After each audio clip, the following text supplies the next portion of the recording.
വെനീസിൽ വന്നിട്ട് boat ride ചെയ്തില്ലെങ്കിൽ അത് ഒന്നൊന്നര വിഷമായി പോകും. അതുകൊണ്ട് തന്നെ ബോട്ട് റൈഡ് ചെയ്യാമെന്ന് ഞങ്ങൾ തീരുമാനിച്ചു. ഗൊണ്ടോളകളും സ്പീഡ് ബോട്ടൊക്കെ ഒഴിവാക്കിയിട്ട് സർക്കാരിന്റെ ഈ ബോട്ടാണ് ഞങ്ങൾ തിരഞ്ഞെടുത്തത്. വെനീസിന്റെ നടപ്പാതയിലൂടെ തലങ്ങും വിലങ്ങും നടക്കുമ്പോൾ കാണുന്ന കാഴ്ച പോലെ അല്ലാട്ടോ ബോട്ട് റൈഡ് ചെയ്യുമ്പോൾ ഉള്ള കാഴ്ച. വളരെ വ്യത്യസ്തമായിട്ടുള്ള ഒരു കാഴ്ചയാണ് ഞങ്ങൾക്ക് കാണാൻ കഴിഞ്ഞത്. അലങ്കരിച്ച പാലങ്ങള്, ഗോതിക് വാസ്തുവിദ്യ, നിഗൂഢമായ ഇടവഴികളൊക്കെ ബോട്ട് റൈഡ് ചെയ്യുന്നതിലൂടെ നമുക്ക് കാണാൻ സാധിച്ചു. പച്ച കളർ വെള്ളം എന്നൊക്കെ പറയില്ലേ, ശരിക്കും പച്ച കളർ വെള്ളം. ഇരുമ്പച്ച കളർ വെള്ളത്തിന്റെ മുകളിൽ കൂടെയാണ് ബോട്ട് റൈഡ് ചെയ്യുന്നത്. എന്തുകൊണ്ടാണാവോ ഈ പച്ച കളർ വെള്ളം? ഞാനും അജും തല പോഞ്ഞ് ആലോചിച്ചു. ഇതിനും ഉത്തരം പറയാൻ നമ്മളുടെ കൂടെ ഒരു എൻസൈക്ലോഫ് മീഡിയ ഉള്ളപ്പോ നമുക്ക് അദ്ദേഹത്തിനോട് തന്നെ ചോദിക്കാം.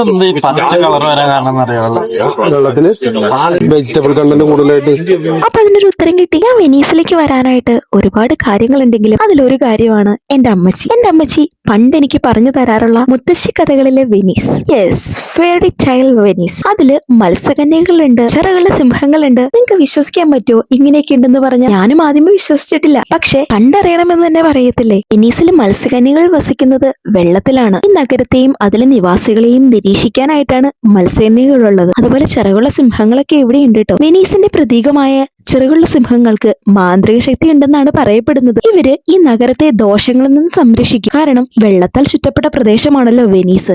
അപ്പോ ഇവിടെ വസിക്കുന്ന നിവാസികളെ സംരക്ഷിക്കുന്നത് സിംഹത്തിന്റെ കടമയാണ്. നമ്മളെ കഷ്ടപ്പെട്ട് അടുത്ത ദ്വീപിലേക്ക് പോകുന്നത് ഈ മത്സ്യകന്യകയും മാന്ത്രിക സ്വഭാവമുള്ള നമ്മുടെ സിംഹത്തെയും കാണാനായിട്ടാണ്.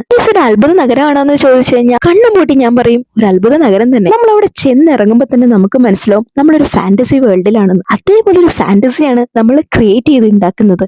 ശരി, ആകർഷകമായിട്ടുള്ള കനാലും അലങ്കരിച്ച പാലങ്ങളും നിഗൂഢമായിട്ടുള്ള ഒരു യക്ഷിക്കഥയോട് സമാനമായിട്ടുള്ള കുറെ കാര്യങ്ങളും കേൾക്കുമ്പോൾ നമുക്ക് ശരിക്കും ഇതൊക്കെ കണ്ടാ കൊള്ളാന്ന് പോലും തോന്നിപ്പോകും. ഇതിന് ഏറ്റവും വലിയ സൗന്ദര്യം എന്ന് പറഞ്ഞാൽ ഇവിടുത്തെ ഗോതിക് വാസ്തുവിദ്യയാണ്. വെനീസിലെ കെട്ടിടങ്ങളും അവയുടെ ശൈലികളും എല്ലാം നല്ല അടിപൊളിയായിട്ട് നമുക്ക് കാണാൻ സാധിക്കും. ഇവിടുത്തെ സൂര്യാസ്തമയവും സൂര്യോദയം ഒക്കെ കാണണമെന്ന് എനിക്ക് ഒരുപാട് ആഗ്രഹമുണ്ട്.